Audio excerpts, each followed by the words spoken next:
Grundelemente der Esoterik von Dr. Rudolf Steiner. 31. Vortrag, gehalten in Berlin am 5. November 1905.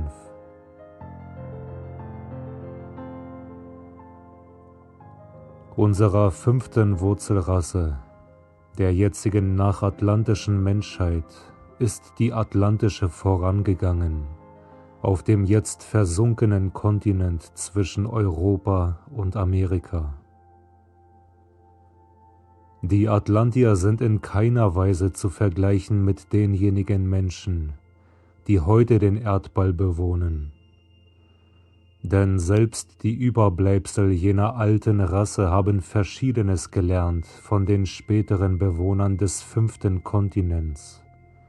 Und wir könnten uns daher den Zustand jener Kultur nicht daraus konstruieren. Im Anfange der atlantischen Kultur gab es keine Werkzeuge. Durch die hellseherischen Kräfte war es dem Atlantier möglich, sich die Erde dienstbar zu gestalten. Die Zubereitung der Metalle findet sich aber erst gegen Ende der atlantischen Zeit.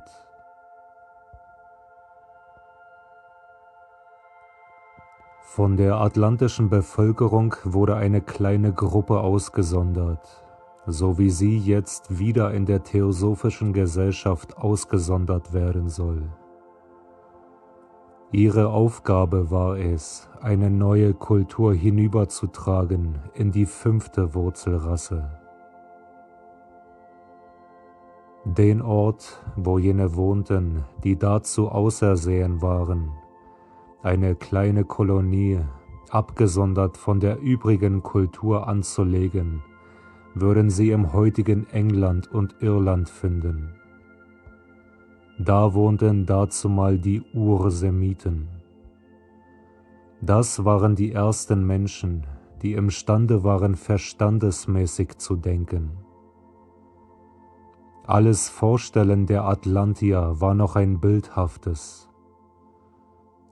Die Wölbung der Stirne nach vorne, die Bildung des Denkhirns trat zuerst auf bei der ursemitischen Bevölkerung, die keine Ähnlichkeit hatte mit den jetzigen Semiten. Diese ursemitische Bevölkerung, die sozusagen das Denken erfand, die wanderte durch Europa hindurch nach Asien hinüber und begründete zunächst dort eine Kultur.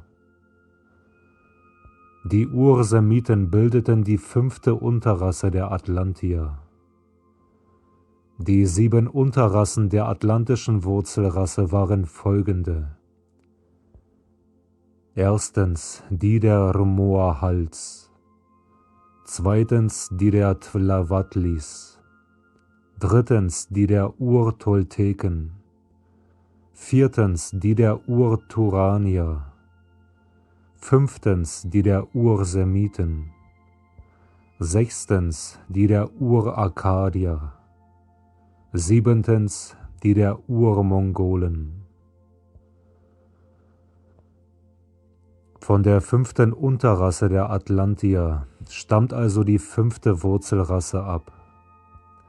Wenn wir einen Blick hinüberwerfen nach Asien, so finden wir da zunächst als erste Unterrasse der 5. Wurzelrasse, der alten indischen Rasse, jenes Volk, welches später mehr nach Süden wanderte und dort die Stammväter bildete der späteren Inder. Die wesentlichste Eigenschaft dieses nach dem nördlichen Indien hin lebenden Stammvolkes war, dass es in Bezug auf die materielle Kultur keinen rechten Sinn entwickelte. Es hatte geistige Anschauungen höchster Art mit einem ganz und gar unentwickelten Sinn für die materielle Kultur. Weit abgewandt waren die alten Inder. Ihre Seele war der atlantischen noch vollständig ähnlich darin, dass sie in sich eine unendlich herrliche Bilderwelt entwickeln konnte.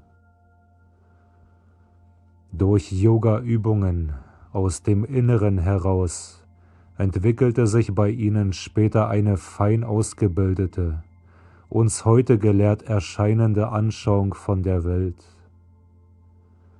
Davon sind in der äußeren Überlieferung nur noch Bruchstücke vorhanden. Die Veden und die Bhagavad Gita geben von den gewaltigen Anschauungen der Inder kein richtiges Bild mehr, sondern nur noch Nachklänge. Auch in der Vedanta-Philosophie ist nur noch ein ganz abstrakter Nachklang der ursprünglich wörtlich gelehrten Anschauung der Inder überliefert. Denken Sie sich den Sinn, der dann in der späteren Kabbalistik herausgekommen ist, in einer Form, die sich auf andere Dinge, mehr auf knifflige Kleinigkeiten erstreckte. Denken Sie sich diesen Sinn angewendet auf hohe Weltgedanken. Wenn später der Jude darüber nachdenken konnte in der Kabbalistik, so rührte das davon her, dass die spätere jüdische Geheimlehre nur noch ein verkommenes Abbild, ein Nachklang ist jenes fein verzweigten Gedankensystems der uralten Inder. Und das, was Brahmanenlehre wurde, das ist durchaus nicht nur Religion in dem Sinne, wie die späteren Systeme, sondern Wissenschaft, Dichtung und Religion in einem einzigen großen Ganzen. Das alles war wie die feinste Auslese, wie der herausgezogene Extrakt dessen, was sich in der alten atlantischen Kultur entwickelt hatte. Auch die europäischen Völker waren von der Atlantis herübergekommen in den Westen und nach Mitteleuropa. Da entwickelte sich eine ganz andere Lehre. Da waren Völkerschaften übrig geblieben, die noch nicht dazu auserwählt waren, neue Kulturen zu begründen, aber in der Anlage auch das hatten, was in Indien so großartig zum Ausdruck kam, was nur hier auf einer viel älteren Stufe stehen geblieben ist. Was von Europa ausgegangen war, das rückte immer weiter und weiter gegen Asien vor. Eine gemeinschaftliche Lehre bildete die Grundlage und ist hier in Europa in einer gewissen Grobheit geblieben. Die indische Lehre kam heraus in den Veden. Veda bedeutet dasselbe wie Edda. Nur ist das in den Veden enthaltene eine feinere Ausbildung dessen, was in gröberer Weise hier in Europa als Edda zurückgeblieben ist und erst am Ende des Mittelalters Aufzeichnung gefunden hat. Wir müssen uns vorstellen, dass diese ursprüngliche große geistige Lehre durch die nachrückenden Völkerschaften eine gewisse Veränderung erfahren hat. Ihre ursprüngliche Größe bestand in der Erfassung der gewaltigen, göttlichen Einheit, die durch die indischen Schauer erkannt wurde. Das war nicht mehr der Fall bei der nächsten, der persischen Rasse. Ein anderer Zug dieser uralten indischen Anschauung ist der, dass der Zeitbegriff in ihr fast vollständig fehlt. In der zweiten Unterrasse, der urpersischen, tritt gleich der Zeitbegriff hervor. Die Zeit wird von dem Inder zwar erkannt, aber mehr gleichförmig. Der Begriff der Geschichte, des Fortschreitens vom Unvollkommenen zum Vollkommenen aber fehlt. Beherrscht war das Denken von der Anschauung, dass alles aus der göttlichen Vollkommenheit emaniert wird.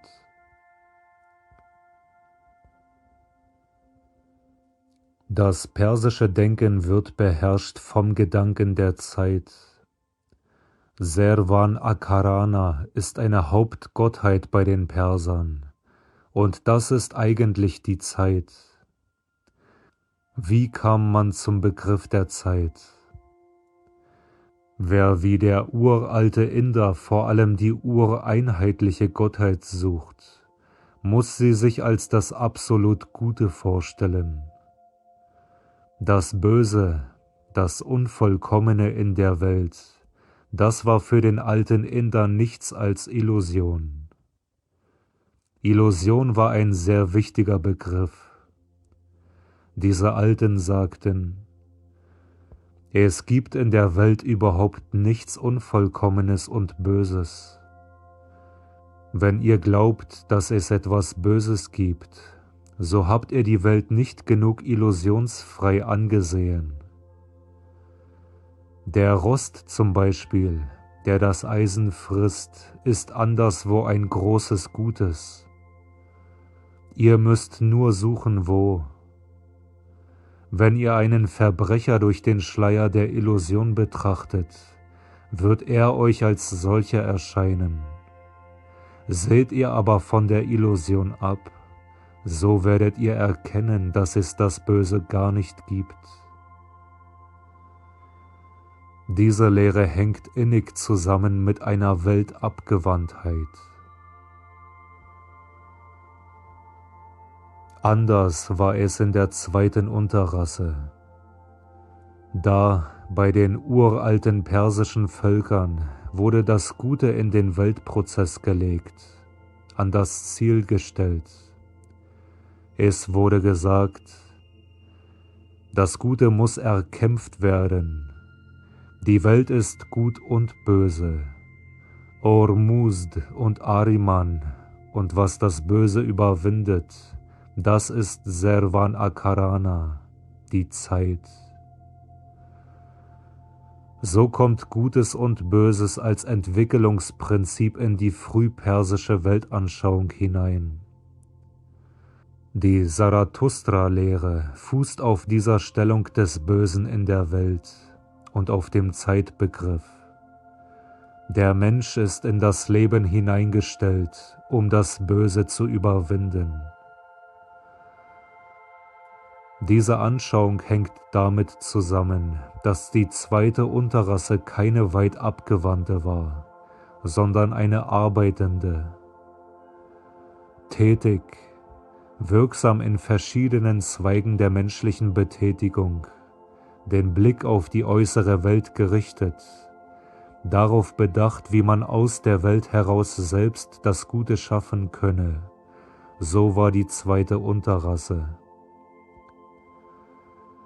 Daher treten bei den Persern eine Fülle von Gottheiten auf, nicht Eigenschaften des einen Gottes, sondern eine Fülle von Gottheiten, weil die Welt, wenn man sie nicht als Illusion, sondern als Wirklichkeit betrachtet, eine Fülle, eine Mannigfaltigkeit bietet.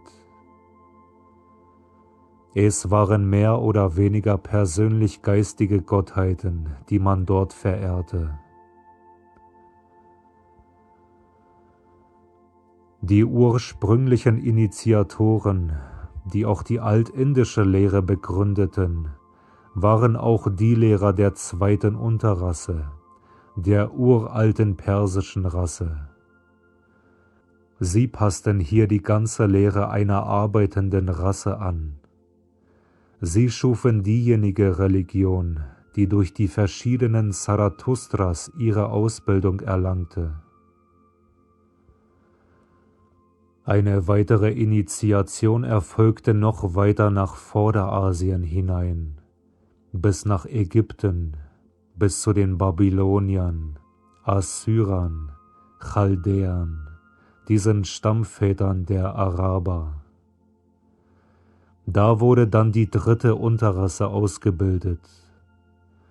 Diese dritte Unterrasse war nur eine solche, welche vorzugsweise die beiden Richtungen, das Innere des Menschen und das Äußere miteinander in Einklang zu bringen suchte.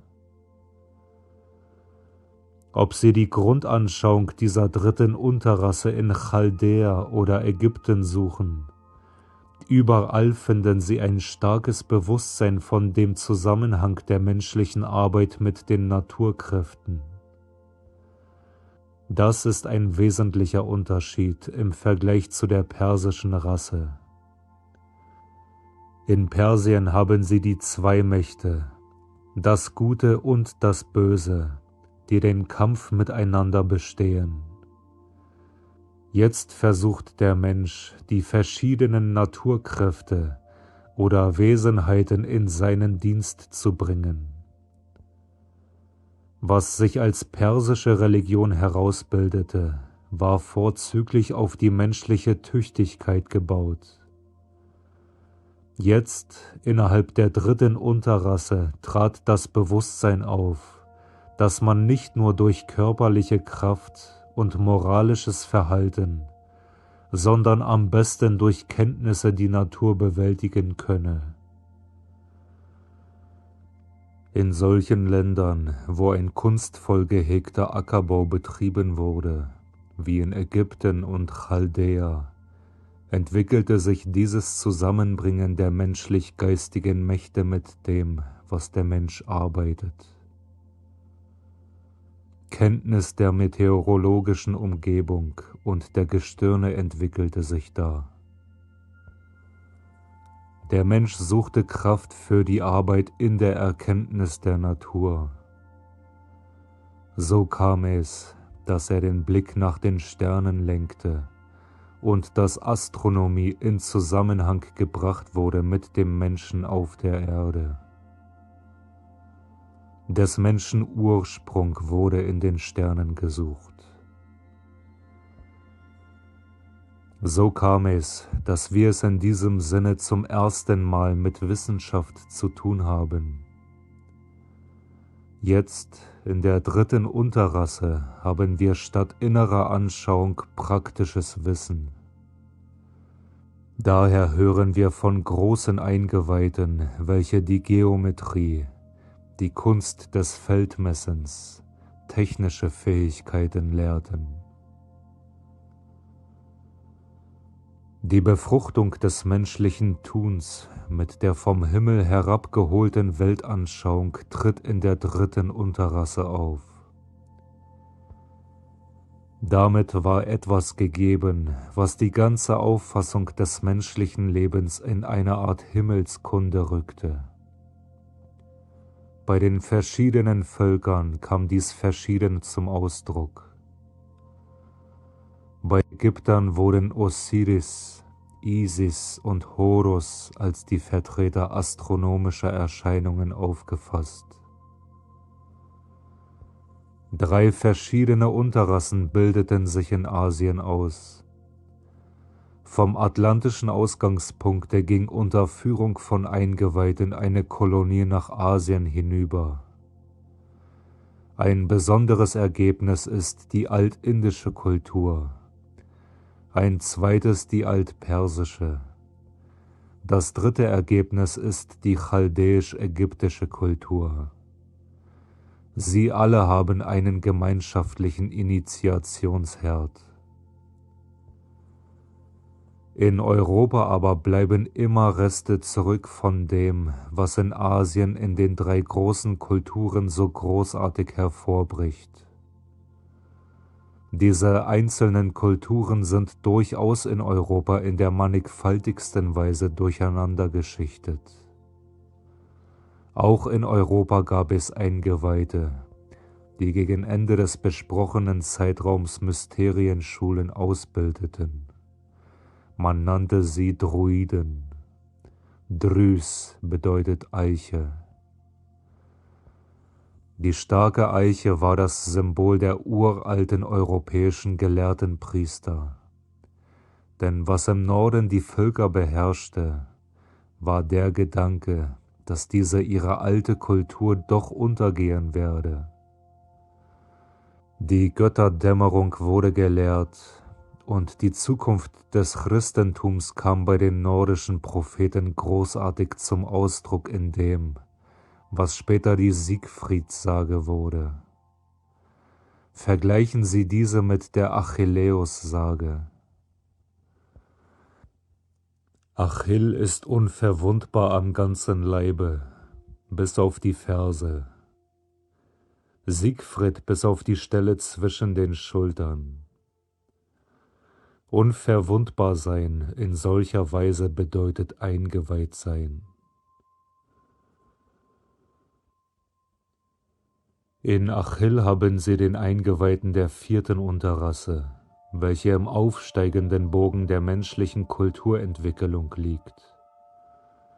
Daher sind alle höchsten Teile des Achill unverwundbar, nur die Ferse, die niedere Natur ist verwundbar, ähnlich wie Hephaistos lahm ist. Der deutsche Siegfried war auch ein Held der 4. Unterrasse, aber verwundbar zwischen den Schulterblättern. Hier ist seine verwundbare Stelle, wo erst derjenige, der das Kreuz trägt, sich unverwundbar macht.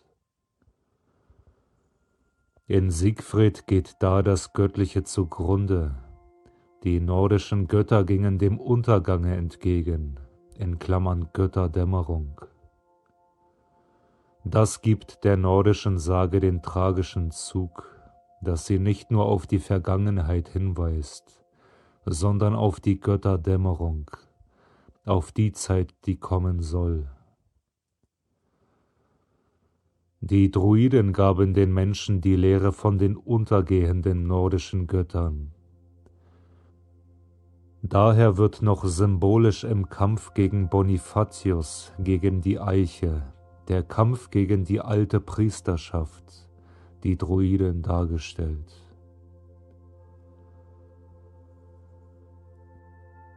Man kann auch überall im Norden die Spuren dessen nachweisen, was drüben in Asien zum Ausdruck gekommen ist. Zum Beispiel sind Muspelheim und Niflheim ein Gegenstück zu Ormuzd und Ahriman. Der Riese Ymir, aus dem die ganze Welt gemacht wird, korrespondiert mit der Zerstückelung des Osiris in Ägypten. Bis ins Einzelne kann man bei den europäischen Völkern im Norden und den anderen Kulturen diesen Zusammenhang verfolgen. Als sich im Süden von Europa die 4. Unterrasse herausentwickelte, da waren auch die nordischen Stämme in die 4. Stufe herübergekommen, so dass Tacitus viel Verwandtes dort bei den Germanen fand. Irin zum Beispiel ist dieselbe Gestalt wie unten im Süden Herkules. Auch von einer Art Isis-Dienst dort im Norden erzählt uns Tacitus. So leben ältere Stufen der Kultur dem entgegen, was als Christentum heraufkommen wird.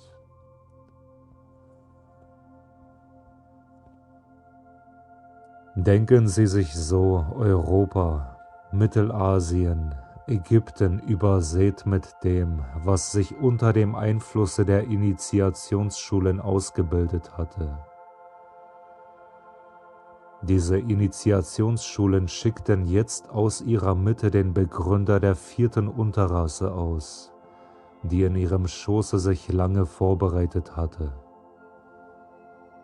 Das ist diejenige Persönlichkeit, welche die Bibel Abraham nennt.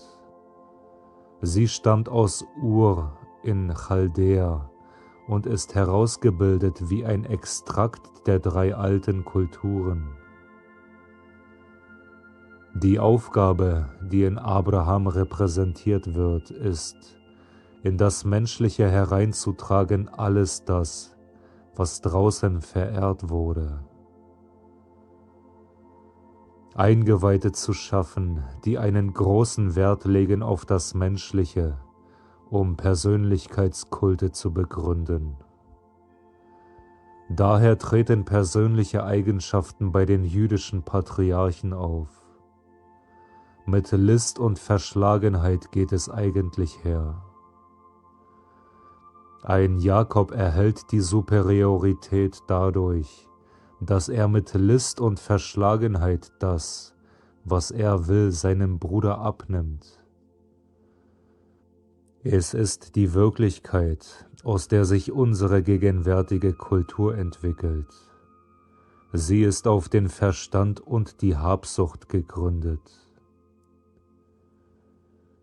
In grandioser Weise kommt das wie eine Art von Morgendämmerung in den Erzählungen des Alten Testamentes heraus. Eine gewaltigere Darstellung des Ursprungs kann es gar nicht geben. Esau ist noch behaart, das heißt, er stellt den Menschheitstypus dar, der noch mehr im Physischen befangen ist. Jakob stellt den dar, der sich auf seinen Verstand und seine List verlässt und dadurch das erreicht, was sich tatsächlich in der menschlichen Natur jetzt entwickelt. Eine Überwindung der physischen Kraft durch den Verstand wird hier inauguriert. Die Initiatoren setzen nicht immer etwas Großes, sondern das, was notwendig kommen muss in die Welt. Israel bedeutet, der die Menschen zum unsichtbaren Gott führt, der im Inneren lebt. Israel, El das Ziel, Isra der unsichtbare Gott. Bisher war er ein sichtbarer, sei es der Schaubare in den großen Visionen der Inder, sei es der zum Guten und Bösen drängende wie bei den Persern, sei es der, welcher in den Sternen, im Universum seinen Körper hatte. Er wurde empfunden als etwas Sichtbares. Und nun haben sie die jüdische Initiation dargestellt in Josef und den 12 Brüdern. Es ist eine schöne, gewaltige Allegorie. Das Allegorische kommt jetzt auf. Der Verstand wird, da wo er wirken will, Allegoriker.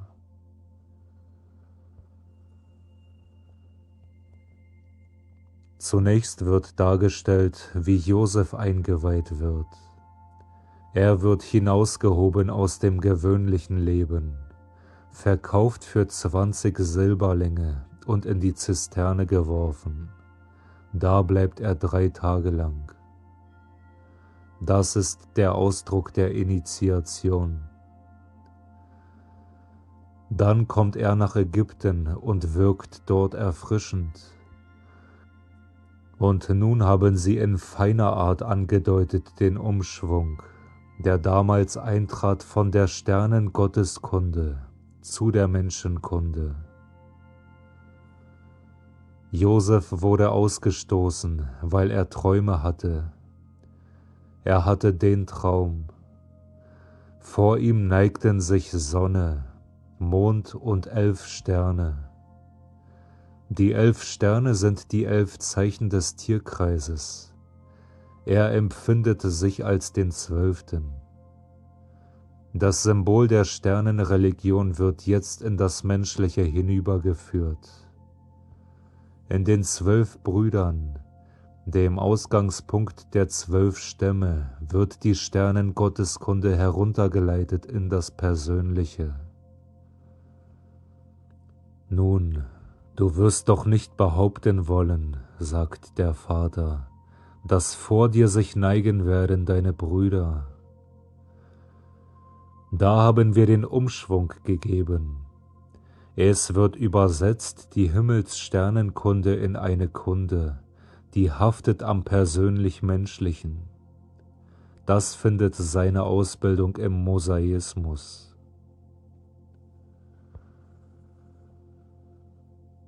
Aus den 3 alten Kulturen wird durch Initiation der jüdischen Patriarchen diese 4. Kultur, das Urjüdische, abgeleitet, von welchem dann tatsächlich alles herstammt, was wir als 4. Unterrasse haben, denn es gehören dazu auch die althellenische und altrömische Kultur. Auch das Griechische und das Römische, in Klammern römisches Recht, sind groß geworden, gerade durch das persönliche Element, bis dann dieser Gedanke inkarniert und in die Höhe gehoben erscheint im Christentum. So kommt gerade in dieser kleineren Abzweigung die eigentliche Strömung der 4. Unterrasse zum Vorschein. Die griechisch-lateinische Strömung ist eine Höherbildung der jüdischen. Das Persönliche wird hier gesteigert. Es widerspricht einander nicht dieser Abstieg bis zum tiefsten Punkt und dann der Aufstieg. Überall können wir das beobachten, innerhalb der 4. Unterrasse. Das Persönliche musste tatsächlich so zum Ausdruck kommen, wie es in der Esau- und Jakob-Sage geschildert ist, an seine Läuterung im schönen Menschentum der Griechen und in der Größe des Römertums zu finden. In Odysseus überwindet noch die Verschlagenheit die alte Priesterkultur. Aus dieser Kultur heraus kann sich erst das Christentum entwickeln, das tatsächlich alle alten Kulturen in sich schließt und sie daher auch aufnehmen kann. Jesus Christus wird seinem Ursprunge nach Galiläa verlegt. Galiläa bedeutet der Fremdling, der eigentlich nicht dazugehört. Galiläa bedeutet eine kleine Enklave, wo jemand erzogen werden konnte, der in seinem Volksmilieu nicht nur das Jüdische, sondern alle alten Kulturen aufzunehmen hatte.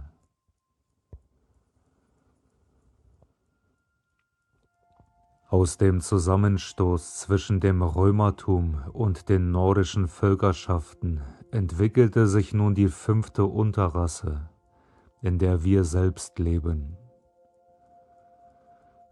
Sie hat noch von den alten Initiationsschulen einen Einschlag erhalten im Maurentum, im Arabertum, das von Asien herkam.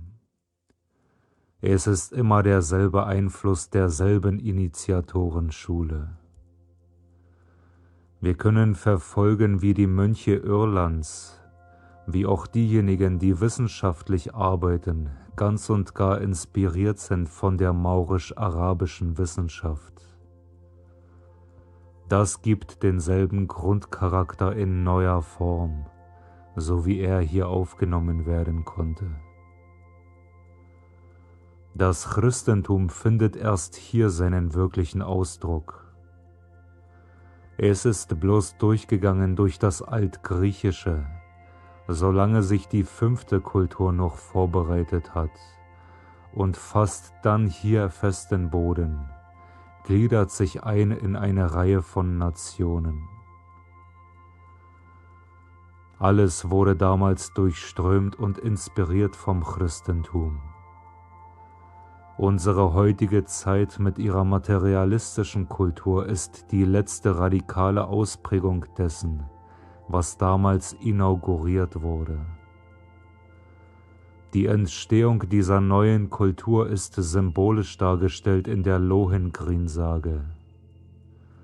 Lohengrin ist der Initiator des Städtetums, und das Städteleben, das sich zu einer neuen Kulturetappe hinaufarbeitet, ist symbolisiert in Elsa von Brabant.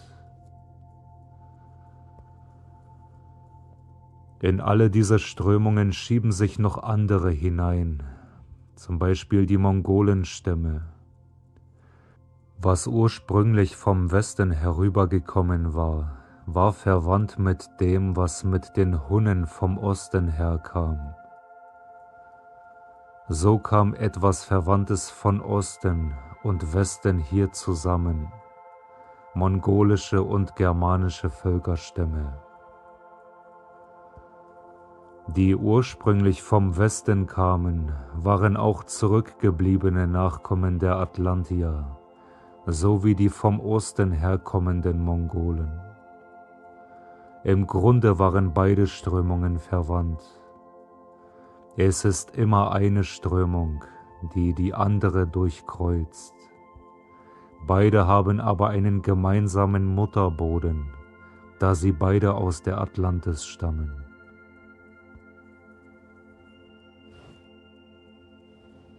Hier im Norden nun bekommt alles, was aus älteren Zeiten geblieben ist, eine festere Bildung.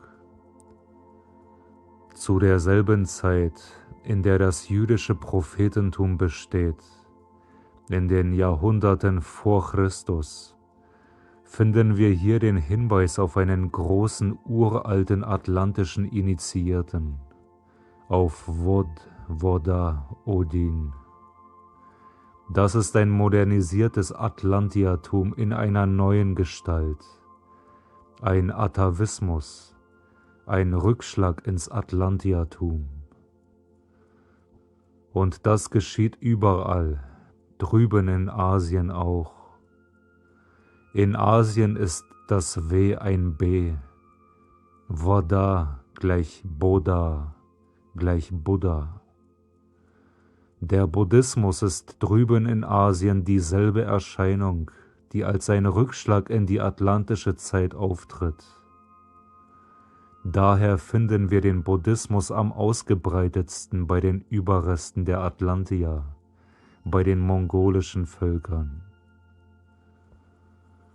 Und wo er am großartigsten, säulenartig auftritt, in Tibet, da haben wir einen modernen, monumentalen Ausdruck alter atlantischer Kultur.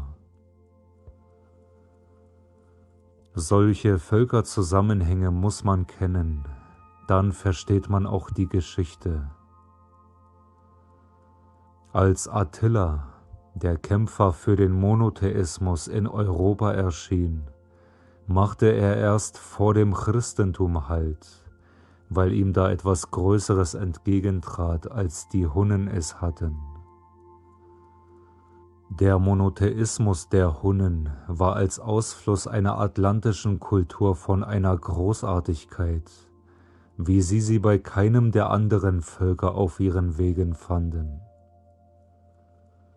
Nur das Christentum imponierte den Hunnen. Manche Einzelheiten in der geschichtlichen Entwicklung werden verstanden aus diesen großen Betrachtungen heraus. Der bekannte Reisende Peters fühlte wohl, dass das alte Bodhatum und das Wotantum zusammenfließen können. Aber er weiß nicht, dass wir in Europa nicht bloß Uraltes zu vertreten haben, sondern etwas Neues, einen neuen Wirbel.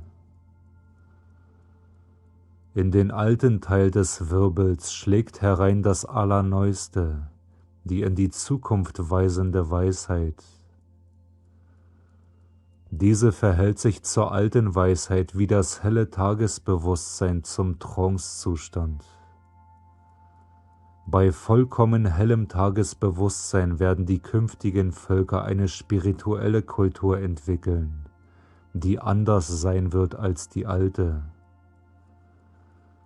Deshalb darf auch Theosophie nicht ein Übertragen von Altem, von Buddhismus und Hinduismus sein. Dies würde doch zusammenbrechen. Ein Neues muss aus den Keimen, die im Osten von Europa schlummern, hervorgehen. Ein Zusammenschließen mit alledem, was hier erarbeitet worden ist. Die eigentliche zukünftige Kultur liegt in den aufkeimenden Völkerelementen Osteuropas. Wir selber in Mitteleuropa sind die Vorposten. Es muss sich im Osten Europas das Stoffliche, das Menschenmaterial finden für das, was hier vorpostlich begründet wird. Die Rosenkreuzer Schulen lehrten immer, dass Mittel- und Westeuropa bloß Vorposten sind dessen, was sich im europäischen Osten entwickeln wird, was aus der Befruchtung von Volkstum und europäischem Wissen hervorgehen wird. Bei Tolstoi ist alles befruchtet durch die westeuropäische Kultur, aber anders als bei anderen Menschen vor ihm. Er spricht in gewaltiger, einfacher Weise aus, was kein Kant und kein Spencer hätten aussprechen können. Was hier überreif erscheint, das erscheint bei ihm allerdings noch unvollkommen. Aber so ist es immer mit dem, was Keim ist. Nicht aus der fein ausgebildeten Pflanze, sondern aus dem Keim wächst die neue, zukünftige Pflanze. Was man auch erlebt, man kann mit tiefer Befriedigung auf die Zukunft schauen. Denn so wie der Kristall sich aus der Lauge erst herausentwickelt, nachdem die Lauge stark umgerührt worden ist, so kann sich auch dort erst etwas herausentwickeln dadurch, dass große Umwälzungen kommen.